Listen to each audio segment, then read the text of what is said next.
Chaque jour, Charles et Carole vous présentent la leçon de l'école du sabbat.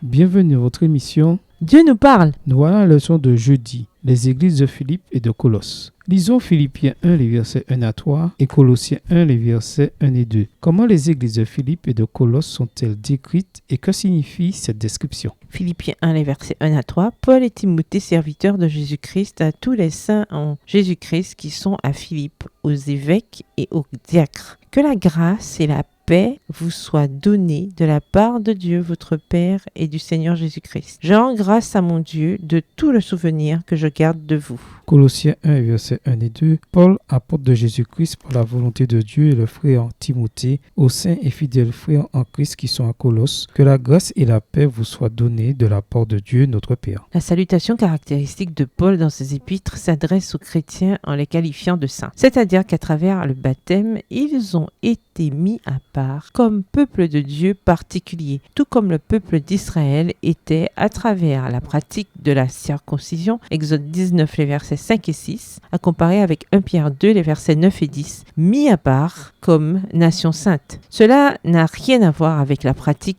de l'Église catholique qui canonise des personnes en les appelant des saints. Autre élément intéressant, le parallèle entre les salutations de ces deux épîtres à Philippe, Paul fait référence aux responsables et aux diacres. Philippiens 1, verset 1, version second 21. Et à Colosse, aux fidèles frères en Christ. Colossiens 1, verset 2, version Colombe. Quand le Nouveau Testament parle des fidèles frères en Christ, ces derniers ont un ministère précis dans l'Église. Voir Éphésiens 6, verset 21, Colossiens 4, verset 7, 1 Pierre 5, verset 12. Il semble donc que Paul s'adresse non seulement aux membres, mais aussi aux dirigeants de ces églises. La référence à des postes qui sont décrits plus précisément dans d'autres passages, par exemple dans 1 Timothée 3, verset 1 et 12, Tite 1, verset 5 à 9, témoignent de l'existence et de l'importance de l'organisation dès les débuts de l'Église. Former des ouvriers comme Timothée et Épaphras et s'assurer du leadership des églises locales était une priorité pour Paul. Cela élargissait ses efforts d'évangélisation. En d'autres termes, l'approche pour atteindre les gens et les garder était stratégique. Nos pionniers adventistes suivirent le modèle d'organisation de l'Église du Nouveau Testament, comme le montrent de nombreux articles de la Review and Herald des années 1850. En fait,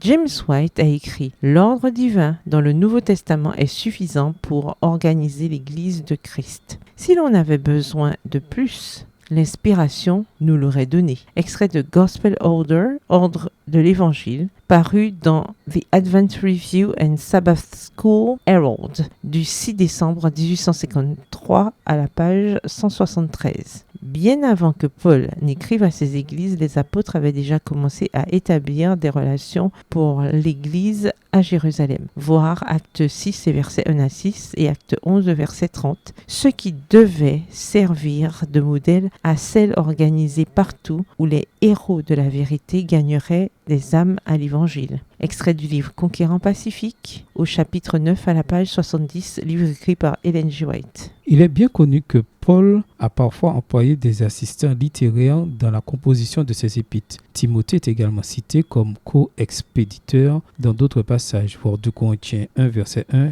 Philémon 1, verset 1. Le fait que Paul continue de dire « je » plutôt que « nous » montre que ses épîtres engagent également son autorité. Au revoir et à demain si Dieu veut.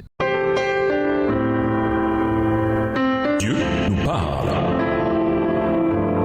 Chaque jour, Charles et Carole vous présentent la leçon de l'école du sabbat.